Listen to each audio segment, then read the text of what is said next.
नमस्ते हजुरहरुलाई हाम्रो चुलामा स्वागत छ। आज चाहिँ मैले रुख कटहरको मिठो छोइलाको रेसिपी लिएर आएको छु। हजुरहरुले सुरुदेखि अन्तिमसम्म हेरेर साथ दिनुहुन्छ भन्ने आशा गर्दछु।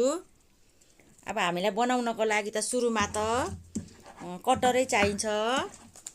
मैले कटहर लिएको छु 1 किलोको, टमाटर, हरियो खोर्सानी, सुकेको खोर्सानी, लसुनको बोट 2टा लिएको छु, धनिया पत्ता।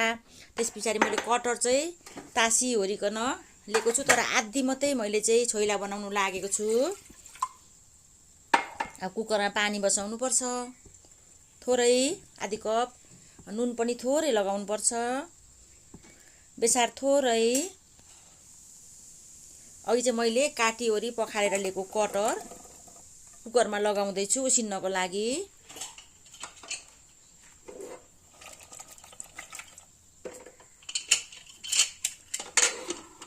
कुकरको बिर्को बन्द गरे।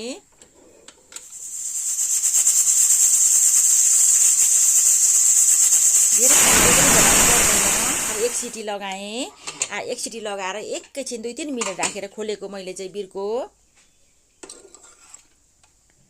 ल हेर्नुस् त, अब यो पाकि नै सकेको छ।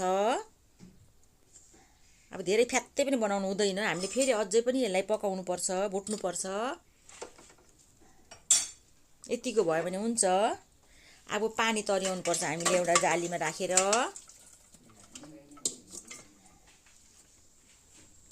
अब मैले प्यान बसाइसकेको छु। अब प्यानमा म तोरीको तेल लगाउँदै छु 2 चम्चा जति। अब खोर्सानी 4वटा फुर्याएँ। यसरी फुर्याएर टमाटरको अचार पिस्दा चाहिँ मिठो हुन्छ, त्यसकारण मैले फुर्याएको। अब त्यही तेलमा चाहिँ कटहर राख्दैछु, मैले पानी तर्याएर राखेको कटहर। अब कटहरलाई चाहिँ हामीले मजाले फ्राई गर्नुपर्छ।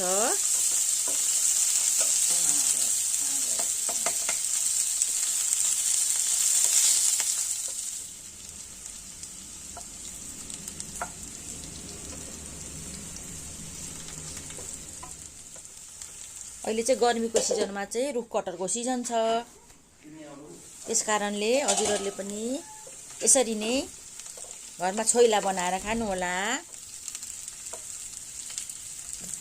हजुरहरु तरकारीहरु त सबैले नै खानुहुन्छ होला, छोइला चाहिँ अब बनाउनु भएको छैन भने बनाएर खानुहोला। ल हेर्नुस् त, त्यो पाकिसकेको छ कटहर। अब मैले भुटिसकेँ। अब सिलौटामा जिरा, अघि भुटेको 2टा खोर्सानी राखेको छु, नुन स्वाद अनुसार। अघि पनि लगाएको छ नुन, त्यसकारण थोरै लगाएको छु।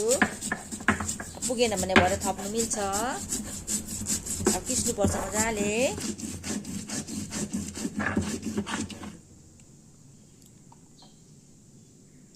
अदुवा सानो कुड्का मैले तासी ओरी पखालेर लिएको छु। लसुन 3 केस्रा, लसुनलाई पनि पिन्नुपर्छ।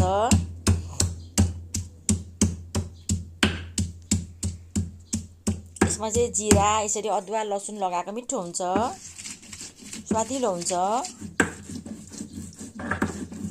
सबै पिस्नु सकेँ मैले। टमाटर मैले पोलेर लिएको छु।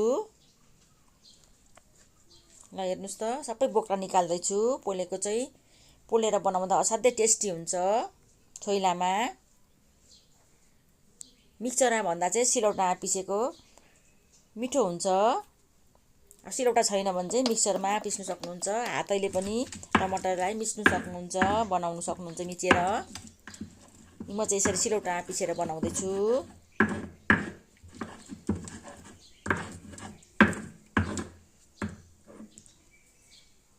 ल पिसी पनि सकेँ।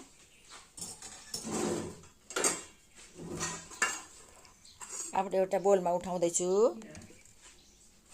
ल हेर्नुस् त, अचार रेडी भयो। अब अघि कटहर चाहिँ मैले फ्राई गरेको, अब त्यहाँ चाहिँ मैले टमाटर अघि पिसेको लाउँदैछु। टमाटर मसलाहरू सबै यसैमा छ। थोरै उभारेँ, अहिले फेरि पुगेन भने थप्छु। हरियो लसुनको पत्ता हो यो चाहिँ। छोइलामा चाहिँ लसुनको पत्ता राख्नु चाहिँ अति जरुरी छ, त्यसकारणले राख्नुपर्छ। हरियो खोर्सानी स्वाद अनुसार, अब कतिको पिरो खानुहुन्छ मसिनो काटेको धनिया पत्ता,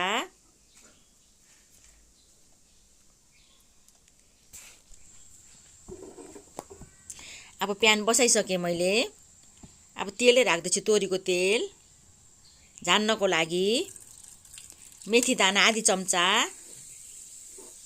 कटहरमा चाहिँ अब धेरै नै तेल चाहिन्छ, पकाउँदा पनि छोइला बनाउँदा पनि। मैले तेल लगाउँदैछु, हानिसकेँ अब थोरै बेसार राखेर।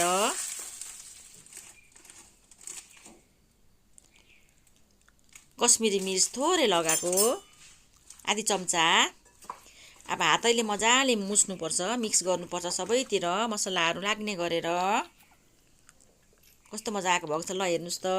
अब लसुनको पत्ता थोरै थपेँ, अब अझै मुस्दैछु म।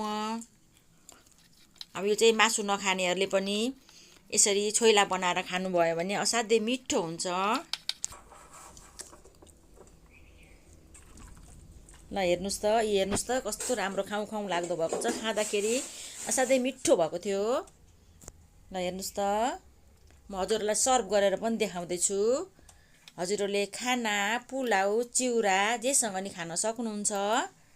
अब अहिले चाहिँ अवश्य हजुरहरूलाई यो भिडियो मनपर्छ, हजुरहरूले बनाएर खानु होला यस्तै। हजुरहरूलाई भिडियो मन परेमा लाइक, कमेन्ट, सब्सक्राइब गरिदिनु होला। साथी फ्यामिलीहरूसँग सेयर गर्नु नभुल्नु होला। धन्यवाद।